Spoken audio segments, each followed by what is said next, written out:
ವೀಕ್ಷಕರೇ, ಮಕರ ರಾಶಿಯ ಏಪ್ರಿಲ್ ತಿಂಗಳ ಮಾಸ ಭವಿಷ್ಯ ಅಂದ್ರೆ ಏಪ್ರಿಲ್ ತಿಂಗಳ ಪೂರ್ತಿಯಾಗಿ ನಿಮಗಿರ್ತಕ್ಕಂಥ ಲಾಭ ನಷ್ಟ ಪ್ರಯೋಜನಗಳು ಏನು, ಯಾವ ವಿಚಾರದಲ್ಲಿ ಎಚ್ಚರಿಕೆಯನ್ನ ನೀವು ಅನುಸರಿಸಬೇಕಾಗುತ್ತೆ, ಧನಪ್ರಾಪ್ತಿ ಯೋಗದ ಬಗ್ಗೆ ಬಹಳಷ್ಟು ವಿಸ್ತೃತವಾದ ಮಾಹಿತಿ ಈ ವಿಡಿಯೋದಲ್ಲಿ ಸಿಗುತ್ತೆ. ಯಾಕಂದ್ರೆ ವಿಡಿಯೋ ಕೊನೆ ತನಕ ನೋಡ್ಬೇಕು, ಅಂದ್ರೆ ಮಾತ್ರ ಈ ವಿಡಿಯೋದ ಉಪಯೋಗ ಆಗುತ್ತೆ. ಒಂದು 10 ನಿಮಿಷ ಸಮಯ ತೆಗೆದುಕೊಂಡು ವಿಡಿಯೋ ಪೂರ್ತಿ ನೋಡಿದಾಗ ವಿಡಿಯೋದ ಮಾಹಿತಿ ಮತ್ತೆ ಅದರಿಂದ ಉಪಯೋಗ ಆಯ್ತು ಅಂತಂದ್ರೆ ನಮಗೂ ಒಂದಿಷ್ಟು ಖುಷಿ ಆಗುತ್ತೆ ವಿಡಿಯೋ ಮಾಡಿದ್ದಕ್ಕೂ. ಆಯ್ತಾ, ಇನ್ನ ತಡ ಮಾಡೋದಿಲ್ಲ, ವಿಡಿಯೋ ಸ್ಟಾರ್ಟ್ ಮಾಡೋಣ. ನಿಮ್ಮ ಹತ್ರ ಒಂದು ಚಿಕ್ಕ ರಿಕ್ವೆಸ್ಟ್, ಫಸ್ಟ್ ಟೈಮ್ ಚಾನಲ್ ನೋಡ್ತಾ ಇದ್ರೆ, ಬಹಳ ದಿನಗಳಿಂದ ಚಾನಲ್ ನೋಡ್ತಾ ಇದ್ದು ತಾವು ಸಬ್ಸ್ಕ್ರೈಬ್ ಮಾಡ್ಕೊಂಡಿಲ್ಲವಾದ್ರೆ ಈ ಕೂಡಲೇ ಚಾನಲ್ ಅನ್ನ ಸಬ್ಸ್ಕ್ರೈಬ್ ಮಾಡ್ಕೊಳ್ಳಿ. ಮಕರ ರಾಶಿಯ ಜನ್ಮ ನಕ್ಷತ್ರಗಳು ಉತ್ತರಾಷಾಢ ನಕ್ಷತ್ರದ 2, 3 ಮತ್ತು 4ನೇ ಚರಣ, ಶ್ರವಣ ನಕ್ಷತ್ರದ 4 ಚರಣ, ಧನಿಷ್ಠ ನಕ್ಷತ್ರದ ಮೊದಲೆರಡು ಚರಣ ಈ ಮಕರ ರಾಶಿ ಅಂಡರ್ನಲ್ಲಿ ಬರುತ್ತೆ. ಇನ್ನು ಈ ರಾಶಿಯ ಲಾಂಛನ ಬಂದು ಮೊಸಳೆಯ ಲಾಂಛನ ಆಗಿದೆ. ರಾಶಾಧಿಪತಿ ಶನಿ, ಭೂಮಿ ತತ್ವದ ರಾಶಿ, ದಕ್ಷಿಣ ದಿಕ್ಕು, ಸ್ತ್ರೀಲಿಂಗ, ವೈಶ್ಯವರ್ಣ, ಸೌಮ್ಯ ಸ್ವಭಾವ. ಈ ಕಾಲಪುರುಷನ ಅಂಗದಲ್ಲಿ ಮಂಡಿಯನ್ನ ಪ್ರತಿಪಾದಿಸ್ತಕ್ಕಂಥದ್ದು. ಇನ್ನು ನೀಲಂ ಈ ರಾಶಿಯ ರತ್ನ ಆಗಿದೆ. ನೀಲಿ ಮತ್ತು ಕಪ್ಪು ಅದೃಷ್ಟದ ಬಣ್ಣ. ಶನಿವಾರ ಮತ್ತು ಶುಕ್ರವಾರ ಅದೃಷ್ಟದ ದಿನಗಳು. ಶನೇಶ್ವರ ಸ್ವಾಮಿ ಅದೃಷ್ಟದ ದೇವತೆ. 6, 7, 8 ಅದೃಷ್ಟದ ಸಂಖ್ಯೆಗಳಾದ್ರೆ 8, 17, 26 ಅದೃಷ್ಟದ ದಿನಾಂಕಗಳಾಗಿದೆ. ಮಿತ್ರ ರಾಶಿ ಯಾವುದು ಅಂದ್ರೆ ಅದು ಕುಂಭ, ಶತ್ರು ರಾಶಿ ಸಿಂಹ. ಮಕರ ರಾಶಿಯವರು ಅಂದ ತಕ್ಷಣ ಯಾವತ್ತಿಗೂ ಕೂಡ ಒಂದು ಎಷ್ಟೇ ಹದಗೆಟ್ಟಿರ್ತಕ್ಕಂಥ ಒಂದು ವ್ಯವಸ್ಥೆಯನ್ನ ಕೈಯಲ್ಲಿ ಕೊಟ್ರೆ ಅದನ್ನ ಯಶಸ್ವಿ ನಡೆಗೆ ಒಯ್ಯುವಂತಹ ವ್ಯಕ್ತಿತ್ವ. ಮತ್ತೆ ಯಾರು ಮಾಡದೇ ಇರುವಂತ ಡಿಫ್ರೆಂಟ್ ಆದಂತ ಆಯಾಮದಲ್ಲಿ ಯೋಚನೆ ಮಾಡೋರು ಯಾರಾದ್ರೂ ಇದ್ರೆ ಅದು ಮಕರ ರಾಶಿಯವರು ಅಂತ ಹೇಳ್ಬೋದು. ಎಲ್ಲರಿಗೂ ಅದು ಚಿಕ್ಕ ಪುಟ್ಟದಾಗ ಕಂಡ್ರೆ ಅದನ್ನ ದೊಡ್ಡ ಪ್ರಮಾಣದಲ್ಲಿ ಬೆಳೆಸುವಂತಹ ಒಂದು ಛಾತಿ, ಒಂದು ಧೈರ್ಯ, ಒಂದು ಹಠ ಅನ್ನುವಂಥದ್ದು ಇರುತ್ತೆ. ಎಷ್ಟೇ ಯಶಸ್ವಿ ಆಡಳಿತಗಾರರು ಯಾವುದೇ ಒಂದು ಆಡಳಿತ ಕೈಯಲ್ಲಿ ಕೊಟ್ರೆ ಯಶಸ್ವಿಯಾಗಿ ಆ ಆಡಳಿತವನ್ನ ನುಗ್ಗಿಸ್ಕೊಂಡು ಹೋಗುವಂತಹ ಒಂದು ಮಹತ್ತರ ಜವಾಬ್ದಾರಿ ಮಕರ ರಾಶಿಯವರಿಗೆ ಇರತಕ್ಕಂಥದ್ದು. ಇನ್ನು ಕಠಿಣವಾದ ಪರಿಶ್ರಮ, ಎಷ್ಟೇ ಒಂದು ನೋವಿದ್ರೂ ಕೂಡ ಅದನ್ನ ತೋರಿಸ್ಕೊಳ್ಳಾರ್ದೆ ಅದನ್ನ ಯಶಸ್ವಿಯಾಗಿ ಮಾಡುವಂಥದ್ರ ಜೊತೆಗೆ ಕಠಿಣವಾಗಿರ್ತಕ್ಕಂಥ ಕೆಲಸ, ಒಳ್ಳೆ ಕಾರ್ಯಕರ್ತ, ಒಳ್ಳೆ ಯೋಧ, ಒಳ್ಳೆ ಹಠವಾದಿ, ಛಲವಾದಿ, ಅದು ಸ್ತ್ರೀಯರೇ ಇರ್ಬೋದು ಪುರುಷರೇ ಇರ್ಬೋದು. ಇನ್ನು ಇದೆಲ್ಲ ನಿಮ್ ಪ್ಲಸ್ ಪಾಯಿಂಟ್. ಇನ್ನು ಮೈನಸ್ ಪಾಯಿಂಟ್ ನೋಡ್ಲೇಬೇಕಲ್ವಾ, ಯಾಕಂತಂದ್ರೆ ಮನುಷ್ಯ ಅಂತ ಅಂದ್ಮೇಲೆ ಪಾಸಿಟಿವ್ ಇರುತ್ತೆ, ನೆಗೆಟಿವ್ ಇರುತ್ತೆ. ನೋಡಿ, ಹಠವಾದಿ, ಹಠಮಾರಿತನ ಮಾಡಬೇಕು ಅಂದ್ರೆ ಮಾಡ್ಲೇಬೇಕು, ಬೇಕು ಅಂದ್ರೆ ಬೇಕೇ ಬೇಕು. ಹಠಮಾರಿತನದ ಧೋರಣೆ ನಿಮಗಿರ್ತಕ್ಕಂಥ ಒಂದು ನ್ಯೂನ್ಯತೆ. ಮತ್ತೆ ಒಂದು ಸ್ವಭಾವದಲ್ಲಿ ಎಲ್ಲರನ್ನೂ ಒಂದಿಷ್ಟು ಸಂಶಯಾಸ್ಪದವಾಗಿ ನೋಡುವಂತಹ ವ್ಯಕ್ತಿತ್ವ, ಆಮೇಲೆ ಕ್ಲಾರಿಟಿ ತಗೊಳ್ಳುವಂತಹ ಗುಣನೂ ನಿಮ್ಮಲ್ಲಿ ಇರ್ತಕ್ಕಂಥದ್ದು. ಇಂತಹ ಮಕರ ರಾಶಿಯವರಿಗೆ ಈ ಏಪ್ರಿಲ್ ತಿಂಗಳಲ್ಲಿ ಏನೊಂದು ಫಲ ಸಿಗುತ್ತೆ ಅನ್ನೋದ್ರ ಬಗ್ಗೆ ನೋಡೋದಾದ್ರೆ, ನೋಡಿ, ಈ ಕೌಟುಂಬಿಕ ವಿಚಾರಕ್ಕೆ ಸ್ವಲ್ಪ ಸಣ್ಣ ಪುಟ್ಟದಾಗಿರ್ತಕ್ಕಂಥ ಏನೋ ಕುಟುಂಬದಲ್ಲಿ ಗೊಂದಲ, ಗದ್ದಲ ವಾತಾವರಣ, ಏನೋ ಒಂಥರ ಮನಸ್ತಾಪಗಳು, ಯಾವುದೋ ಒಂದು ಕೆಲಸದ ಸಂಬಂಧಪಟ್ಟಂಗೆ, ಯಾವುದೋ ಒಂದು ಶುಭ ಕಾರ್ಯಕ್ಕೆ ಸಂಬಂಧಪಟ್ಟಂಗೆ, ಯಾವುದೋ ಒಂದು ವೈಮನಸ್ಸಿಗೆ ಸಂಬಂಧಪಟ್ಟಂಗೆ, ಹಠಕ್ಕೆ ಸಂಬಂಧಪಟ್ಟಂತಹ ಬಂಧು ಬಾಂಧವರಲ್ಲಿ ಅಥವಾ ಮನೆಯಲ್ಲಿ ಅಥವಾ ನಿಮ್ಮ ಕುಟುಂಬದಲ್ಲಿ ಯಾವುದೇ ಒಂದು ವಿಚಾರಕ್ಕೆ ಸಂಬಂಧಪಟ್ಟಂತಹ ಶೀತಲವಾಗಿರತಕ್ಕಂಥ ಒಂದು ಸಮರ, ಶೀತಲವಾಗಿರತಕ್ಕಂತಹ ಒಂದು ಗೊಂದಲ ನಿಮ್ಮಲ್ಲಿ ಮನೆ ಮಾಡಿರುತ್ತೆ. ಅದನ್ನ ಬುದ್ಧಿವಂತಿಕೆಯಿಂದ, ಚಾತುರ್ಯದಿಂದ, ಚಾಣಾಕ್ಷತನದಿಂದ ನೀವು ನಿಭಾಯಿಸ್ಬೇಕು. ಸಮಯ ಪ್ರಜ್ಞೆ ಇರಬೇಕು ನಿಮ್ಮಲ್ಲಿ. ಇರಲಿಲ್ಲ ಅಂತಂದ್ರೆ ಏನಾಗುತ್ತೆ, ಬಂಧುತ್ವದಲ್ಲಿ, ಕುಟುಂಬದಲ್ಲಿ ಸಮಸ್ಯೆಗಳು ಉಂಟಾಗುತ್ತೆ. ಹಾಗಾಗಿ ಇದನ್ನ ತುಂಬಾ ಸೂಕ್ಷ್ಮವಾದ ವಿಷಯ ಆಗಿರೋದ್ರಿಂದ ಸೂಕ್ಷ್ಮವಾಗಿ ಇದನ್ನ ಆಗಾಗ್ಗೆ ಸರಿ ಮಾಡ್ಕೊಂಡು ಹೋಗುವಂತ ಪ್ರಯತ್ನವನ್ನ ಮಾಡಿ. ಆದಾಯದಲ್ಲಿ ಹೆಚ್ಚಳ ಇರುತ್ತೆ, ಬರುತ್ತೆ ದುಡ್ಡು ನೀವು ಮಾಡುವಂತ ಕೆಲಸ ಕಾರ್ಯಗಳಲ್ಲಿರ್ಲಿ, ಇನ್ನಿತರ ಎಕ್ಸ್ಪೆಕ್ಟೇಷನ್ಸ್ ನಿಮ್ಗೆ ಯಾವ್ಯಾವ ಡಿಪಾರ್ಟ್ಮೆಂಟ್ ಅಲ್ಲಿ ಇರ್ತದೆ ಆ ಎಲ್ಲ ವಿಭಾಗದಲ್ಲೂ ನಿಮ್ಗೆ ದುಡ್ಡು ಬರ್ತಾ ಇರುತ್ತೆ. ಆದ್ರೆ ಬಂದಿರುವಂತ ದುಡ್ಡನ್ನ ಉಳಿಸ್ಕೋತೀರಾ ಅಥವಾ ಖರ್ಚು ಮಾಡ್ತೀರಾ ಅನ್ನೋದೇ ಒಂದು ಪ್ರಶ್ನೆ. ಬಹಳಷ್ಟು ಜನರಿಗೆ ದುಡ್ಡು ಬರ್ತಾ ಇರುತ್ತೆ, ಯಾರಿಗೋ ಕೊಟ್ಬಿಡೋದು, ಏನೋ ಅನಾವಶ್ಯಕವಾಗಿ ಮಜಾ ಮಾಡ್ಬಿಡೋದು, ಏನೋ ಒಂದು ವೈಭವೋಪೇತವಾಗಿರ್ತಕ್ಕಂಥ ವಸ್ತುವನ್ನ, ವಿಲಾಸಿಯಾಗಿರ್ತಕ್ಕಂಥ ವಸ್ತುವನ್ನ ಖರೀದಿ ಮಾಡಿಬಿಡೋದು, ಅದರಿಂದ ದುಡ್ಡನ್ನ ನಷ್ಟ ಮಾಡ್ಕೊಳ್ಳುವಂಥದ್ದು, ಈ ರೀತಿಯಾಗಿರ್ತಕ್ಕಂಥ ಸನ್ನಿವೇಶಗಳು ಕೆಲವೊಂದು ಜನರಿಗೆ ಇರುತ್ತೆ. ಈ ಹಿಂದೆನೂ ಕೂಡ ಸಾಕಷ್ಟು ದುಡ್ಡನ್ನ ಖರ್ಚು ಮಾಡಿಬಿಟ್ಟಿರ್ತೀರಿ, ಬಂದಾಗ ಉಪಯೋಗ ಮಾಡ್ಕೊಂಡಿರಲ್ಲ, ಬಹಳ ಆಮೇಲೆ ನೀವು ಪಶ್ಚಾತ್ತಾಪ ಪಟ್ಬಿಡ್ತೀರಿ, ಏನಪ್ಪ ಈ ಟೈಮ್ನಲ್ಲಿ ನನಗೊಂದು ಒಳ್ಳೆ ಅವಕಾಶ ಇತ್ತು, ಉಪಯೋಗ ಮಾಡ್ಕೊಳ್ಳಿಕ್ಕೆ ಆಗ್ಲಿಲ್ವಲ್ಲ ಅನ್ನುವಂಥ ನೋವು ನಿಮ್ಗೆ ಆಗಾಗ್ಗೆ ಕಾಡ್ತಾ ಇರ್ತಕ್ಕಂಥದ್ದು. ಹಾಗಾಗಿ ಅದನ್ನ ಆ ಥರ ಮಾಡ್ಲಿಕ್ಕೆ ಹೋಗ್ಬೇಡಿ. ಅವಕಾಶಗಳು ಪದೇ ಪದೇ ಸಿಗೋದಿಲ್ಲ.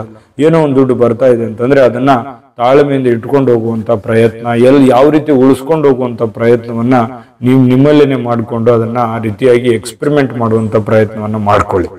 ಇನ್ನು ಬಹಳ ವಿಚಾರಗಳಿದೆ. ಈಗ ವಿಡಿಯೋ ಸ್ಟಾರ್ಟ್ ಆಗಿದೆ ಇದು ಅಂತಾನೆ ಹೇಳಬೇಕು. ಇನ್ನು ಮುಂದಿನ 5-8 ನಿಮಿಷದಲ್ಲಿ ಬಹಳ ವಿಚಾರಗಳು ಹೇಳುವಂತದ್ದಿದೆ. ಆದ್ರೆ ಅದಕ್ಕಿಂತ ಮುಂಚೆ ಒಂದು ಮುಖ್ಯವಾದ ವಿಡಿಯೋ ಇದೆ, ಅದನ್ನ ನೋಡ್ಕೊಂಡ್ ಬನ್ನಿ, ಉಳಿದಿರೋ ಮಾಹಿತಿ ತಿಳಿಸೋಣ. GB predictions. ನಿಮಗೆ ನಿಮ್ಮ ಮುಂದಿನ ಭವಿಷ್ಯ ಹೇಗಿದೆ ಅಂತ ತಿಳಿದುಕೊಳ್ಳುವ ಕುತೂಹಲ ಇದೆಯಾ? ಹಾಗೂ ನಿಮ್ಮ ಮಕ್ಕಳ ಮುಂದಿನ ಭವಿಷ್ಯ ಹೇಗಿದೆ ಅನ್ನುವಂತಹ ಕುತೂಹಲ ಕೂಡ ಇದ್ದೇ ಇರುತ್ತೆ ಅಲ್ವಾ? ಹಾಗಾದರೆ ನಿಮಗೆ ನಿಮ್ಮ ಜಾತಕದ ಅವಶ್ಯಕತೆ ಇದೆ.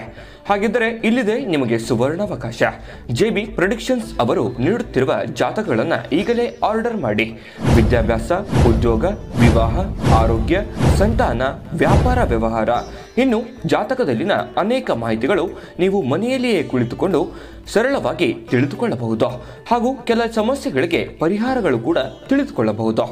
ವಿಶೇಷವಾಗಿ ಈ ಜಾತಕದಲ್ಲಿ ಗೋಚಾರ ಫಲಗಳು, ನಕ್ಷತ್ರ ಫಲಗಳು, ಪಂಚಾಂಗ ಫಲಗಳು, ದಶಾಫಲಗಳು, ಪರಿಹಾರಗಳು ಕೂಡ ಹಾಗೂ ಜನ್ಮಕುಂಡಲಿಯ ಸಂಪೂರ್ಣ ವಿಶ್ಲೇಷಣೆ ಇದರಲ್ಲಿ ಮಾಡಲಾಗಿದೆ. ಈ ಜಾತಕಗಳು ಎಲ್ಲ ಭಾಷೆಗಳಲ್ಲಿಯೂ ದೊರೆಯುತ್ತವೆ. ನಿಮ್ಮ ಜಾತಕಗಳು ಪಡೆಯುವ 2 ವಿಧಾನಗಳು ಈ ರೀತಿ ಇದೆ. ಮೊದಲನೇ ವಿಧಾನ, ನಿಮ್ಮ ವಾಟ್ಸಪ್ ಸಂಖ್ಯೆಗೆ PDF ಫೈಲ್ನ ಮೂಲಕ ಕಳಿಸಲಾಗುತ್ತದೆ. ನೀವು ಇದನ್ನ ಮೊಬೈಲ್ನಲ್ಲಿಯೇ ಉಪಯೋಗಿಸಬಹುದು. ಇದನ್ನ ಪ್ರಿಂಟ್ ಕೂಡ ಹಾಕಿಸಿಕೊಳ್ಳಬಹುದು. ಇದರ ಬೆಲೆ 1100 ರೂಪಾಯಿ ಇರುವಂತಹ ಈ ಜಾತಕ ಕೇವಲ 499 ರೂಪಾಯಿಗೆ ಸಿಗ್ತಾ ಇದೆ. ಪ್ರತಿಯೊಂದು ಜಾತಕ 60ರಿಂದ 80 ಪುಟಗಳು ಒಳಗೊಂಡಿರುತ್ತವೆ. ಆರ್ಡರ್ ಮಾಡುವ ವಿಧಾನ: 8197533688. ಈ ವಾಟ್ಸಪ್ ಸಂಖ್ಯೆಗೆ ನಿಮ್ಮ ಹೆಸರು, ಜನ್ಮ ದಿನಾಂಕ, ಹುಟ್ಟಿದ ಸಮಯ, ಹುಟ್ಟಿದ ಜಿಲ್ಲೆ, ಈ ಎಲ್ಲ ಮಾಹಿತಿ ವಾಟ್ಸಪ್ ಮಾಡಿ ನಿಮ್ಮ ಭವಿಷ್ಯದ ಕನ್ನಡಿಯನ್ನ ಪಡೆದುಕೊಳ್ಳಿ. ನೋಡಿದ್ರಲ್ಲ ವೀಕ್ಷಕರೇ, ಇದು 80ರಿಂದ 100 ಪುಟ, 100 ವರ್ಷದ್ದು ಇಡೀ ಜೀವಮಾನದ ಒಂದು ಫಲ ಈ ಜಾತಕದಲ್ಲಿ ಇರ್ತಕ್ಕಂಥದ್ದು. ಒಬ್ಬ ವ್ಯಕ್ತಿಯ 80ರಿಂದ 100 ಪುಟ ಅಂದ್ರೆ ಸುಮ್ಮನೆ ಮಾತಾ. ಹಾಗಾಗಿ ಈಗಲೇ ನಂಬಿಕೆ ವಿಶ್ವಾಸದಿಂದ ಆರ್ಡರ್ ಮಾಡ್ಕೊಂಡು ತರಿಸ್ಕೊಳ್ಳಿ. ಇನ್ ವಿಡಿಯೋದಲ್ಲಿ ಮುಂದುವರಿಯೋಣ. ನೋಡಿ, ಏನಾದ್ರೂ ಚಿಂತೆ ಇತ್ತು, ಮಾನಸಿಕ ಅಸ್ವಸ್ಥತೆ ಇತ್ತು, ಬಹಳ ವಿಚಾರಗಳಲ್ಲಿ ಕೆಲವೊಂದು ನಿಮ್ಮ ಮನಸ್ಸಿನಲ್ಲಿ ಗೊಂದಲ ಇತ್ತು ಅಂತಂದ್ರೆ ಆ ಗೊಂದಲವನ್ನು ಸರಿ ಮಾಡ್ಕೊಂಡು ಹೋಗುವಂತ ಪ್ರಯತ್ನ ಮಾಡಿ. ನಿಮ್ಮ ಮನಸ್ಸಿನಲ್ಲಿ ಇಟ್ಕೊಂಡು ನೀವೇ ಕೊರಗುವಂಥದ್ದು ಅದು ಫೈಸನ್ ಆಗತ್ತೆ. ಏನೋ ಇತ್ತು ಅಂದ್ರೆ ಮುಕ್ತವಾಗಿ ಹಂಚ್ಕೊಳ್ಳುವಂತ ಪ್ರಯತ್ನ ಮಾಡ್ಕೋಬೇಕು. ಹಂಚ್ಕೊಳ್ಳದೆ ಇದ್ರೆ ನಿಮ್ಮ ಮನಸ್ಸಿಗೆ ನೋವನ್ನು ಕೊಡುತ್ತೆ, ಹಿಂಸೆಯನ್ನ ಕೊಡುತ್ತೆ. ಆ ತರ ಮಾಡ್ಲಿಕ್ಕೆ ಹೋಗ್ಬೇಡಿ. ಜನಪ್ರಿಯತೆ ಹೆಚ್ಚಿಗೆ ಆಗುತ್ತೆ ನಿಮಗೆ. ಯಾಕಂತ ಜನಗಳಲ್ಲಿ ಬೆರೆಯುವಂತ ಗುಣ, ಜನಗಳ ಜೊತೆಯಲ್ಲಿ ಇರತಕ್ಕಂತ ಗುಣ, 4 ಜನರಲ್ಲಿ ಸದಾ ಇರುವಂತಹ ಒಂದು ಮನಸ್ಥಿತಿ ನಿಮ್ದಾಗಿರೋದ್ರಿಂದ ನಿಮಗೆ ಒಂದಿಷ್ಟು ಜನಮನ್ನಣೆ ಸಿಗುವಂತ ಸಾಧ್ಯತೆ ಇದೆ. ಇನ್ನ ಮನೆಯ ಮಕ್ಕಳೊಂದಿಗೆ ಸಂತೋಷ ಇರುತ್ತೆ, ಸಂತೋಷದ ವಾತಾವರಣ ಸೃಷ್ಟಿ ಆಗುತ್ತೆ. ಸಂಪತ್ತು ಅಥವಾ ಉದ್ಯೋಗದಲ್ಲಿ ಬಹಳ ಪ್ರಗತಿ ಆಗುವಂತಹ ಒಂದು ಸಂದರ್ಭ ನಿಮಗೆ ಈ ತಿಂಗಳಲ್ಲಿ ಕಂಡು ಬರುವಂತದ್ದು. ಇನ್ನು ಶುಭ ಕಾರ್ಯಗಳ ನೆರವೇರುವಂತಹ ಸನ್ನಿವೇಶಗಳು, ಇದೊಂದು ಒಳ್ಳೆಯ ಫಲ, ಒಳ್ಳೆಯ ಬೆಳವಣಿಗೆ ಅಂತ ಹೇಳ್ಬೋದು. ಇನ್ನು ಯಾವುದೋ ಒಂದು ಮುಖ್ಯವಾದ ಕಾರ್ಯಕ್ರಮದಲ್ಲಿ ಭಾಗವಹಿಸುವಂತಹ ಸನ್ನಿವೇಶಗಳು. ಇನ್ನು ನಿಮಗೆ ನಿಮ್ಮ ಗುಣ ನಡತೆಗಳಲ್ಲಿ ಒಂದಿಷ್ಟು ಬದಲಾವಣೆಗಳಾಗಬಹುದು ಅಥವಾ ಚೇಂಜಸ್ಗಳಾಗಬಹುದು ಅಥವಾ ಸಮಯಕ್ಕೆ ತಕ್ಕಂತೆ ಅಪ್ಡೇಟ್ ಆಗುವಂತಹ ಸನ್ನಿವೇಶಗಳು ಈ ತಿಂಗಳಲ್ಲಿ ನೀವು ಕಲಿಸ್ಕೊಡುತ್ತೆ. ಬದಲಾವಣೆ ತರುವಂತ ಪ್ರಯತ್ನವನ್ನ ನೀವು ಮಾಡ್ತೀರಿ. ಇದೊಂದು ಒಳ್ಳೆ ಬೆಳವಣಿಗೆ ಆಗಿರುತ್ತೆ. ಏನೋ ತಪ್ಪುಗಳಿದ್ರು ಕೂಡ ಅದನ್ನು ತಿದ್ದುಕೊಂಡು ಹೋಗೋದಕ್ಕೆ ಒಂದು ಒಳ್ಳೆ ತಿಂಗಳು ಅಂತ ಹೇಳ್ಬೋದು. ಈ ತಿಂಗಳಲ್ಲಿ ಕೆಲವು ಸಮಸ್ಯೆಗಳು ಇದ್ರೂ ಕೂಡ ಅದನ್ನು ಸಮರ್ಥವಾಗಿ ನಿಭಾಯಿಸುವಂತ ಸನ್ನಿವೇಶಗಳಿದೆಯಲ್ಲ, ಅದು ತುಂಬಾ ಅಚ್ಚುಕಟ್ಟಾಗಿ ಮಾಡ್ತೀರಿ. ತಾಳ್ಮೆಯಿಂದ ಇರಬೇಕು. ಧೃತಿಗೆಡಬಾರ್ದು, ಟೆನ್ಷನ್ ತಗೋಬಾರ್ದು, ಚಿಂತೆ ಮಾಡಬಾರ್ದು, ಆತುರದ ನಿರ್ಣಯ ಕೈಗೊಳ್ಳಬಾರ್ದು. ತಾಳ್ಮೆ ಇರಬೇಕು. ಆ ತಾಳ್ಮೆಯನ್ನ ನಿಮಗೆ ಗೆಲ್ಲಿಸುವಂತಹ ಸನ್ನಿವೇಶಗಳಿದೆ. ಹೊಟ್ಟೆಗೆ ಸಂಬಂಧಿಸಿರತಕ್ಕಂತಹ ಆರೋಗ್ಯದ ಎಚ್ಚರಿಕೆಗಳನ್ನ ನೀವಿಲ್ಲಿ ಪಾಲಿಸ್ಕೋಬೇಕಾಗತ್ತೆ. ಈ ತಿಂಗಳಲ್ಲಿ ಯಾವುದೋ ಒಂದು ಸಮಾರಂಭದಲ್ಲಿ ನಿಮ್ಮ ಒಂದು ಉಪಸ್ಥಿತಿ ಚೆನ್ನಾಗಿರುತ್ತೆ. ಕೆಲಸ ಕಾರ್ಯಗಳಲ್ಲಿ ಯಶಸ್ಸು ಸಿಗುವಂತಹ ಸನ್ನಿವೇಶಗಳಿದೆ. ಇದರಿಂದ ಸಹಜವಾಗಿ ಮಾನಸಿಕವಾದ ಒಂದು ಸಂತೃಪ್ತಿ ಆಗತ್ತೆ. ಏನೋ ಒಂಥರ ಮನಸ್ಸಿಗೆ ಹರ್ಷ, ಸಮಾಧಾನ ಇರುತ್ತೆ. ಹಳೆಯ ಮಿತ್ರರ ಭೇಟಿ, ಗುರುಗಳ ಭೇಟಿ, ಹಿರಿಯರ ಭೇಟಿ ಅಥವಾ ಹಳೆಯ ಜಾಗದ ಒಂದು ಭೇಟಿ, ಹಿಂದಿನ ನೀವು ನಡೆದು ಬಂದಂತಹ ಒಂದು ಸನ್ನಿವೇಶದ ಒಂದು ಭೇಟಿ ಆಗುತ್ತೆ. ಅದರಿಂದ ಮನಸ್ಸಿಗೆ ಸಮಾಧಾನ ಉಂಟಾಗುವಂಥದ್ದು, ಖುಷಿ ಆಗುತ್ತೆ, ಸಂತಸ ಆಗುತ್ತೆ.